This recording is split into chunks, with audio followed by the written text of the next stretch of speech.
แต่เงินใครสิมีเงินให้เจ้า เอาอย่าพูดคน เขาแล้วยังอยากยุ่งต้องกินสิกินเห็นยัง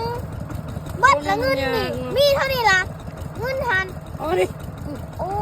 ยบักผัวเวนเอ้ยแบบนี้แหละเนาะไปสั่งกันทุกคนผู้ใดแน่เป็นคือคอยอยากได้ยังซื้อเอาอยากได้ยังซื้อเอามาเห็นกันแบบนี้แหละมันย่างมันไปซื้ออะไรอ่ะมันสิซื้อยังถือบ้างอ่ะมือนี่สิปฏิดจันเนาะ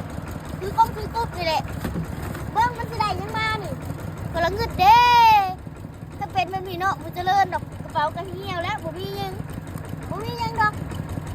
บ่มียังทุกคนเอ้ามีแต่สมุดบอกต่อนี่นะยังเหลืออยู่เนาะอุดหนุนใส่ถุงออกนี่เด้อรุ่นเงินรุ่นคำรถดีโวรางวัลใหญ่เนาะเงิน50 ล้าน iPhone 16 Pro Max ใครอยากได้พิมพ์มาเด้อ1 แถม 1 2 แถม 2 5 แถม 5เป็นเลยราคาตัวแทนเด้ออยู่ไสล่ะมันมาแล้วเหรอ ยัง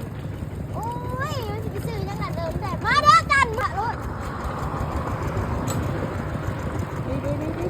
อย่าเดี๋ยวมันสิซื้อได้แน่มันจะจัดกันเบิ่งดูหาของเงินแต่น้ำข่อยทุกคนอยากได้ยังซื้อเอาได้ขึ้นมาไก่หันค่านี่ ขอโทษพ่อเขารวย พ่อรวยเองว่าสันป้าเขาเงินแน่เขาเบิดเงินเท่าไหร่เอาเท่าไหร่เนี่ย ขึ้นมาไปปะไปเลยจิปะไว้ดูนี่จิเมื่อเวียงเลยบ่ขึ้นมาหน่ะแม่ ท่านที่อยู่เวียงขี่ขึ้ มัน นสิโยเวียงกับสิจอดให้รถเวียงมาเอานี่ขึ้นเวียงเลย ได้ ส่งยันเขาเด็ก ติดกัน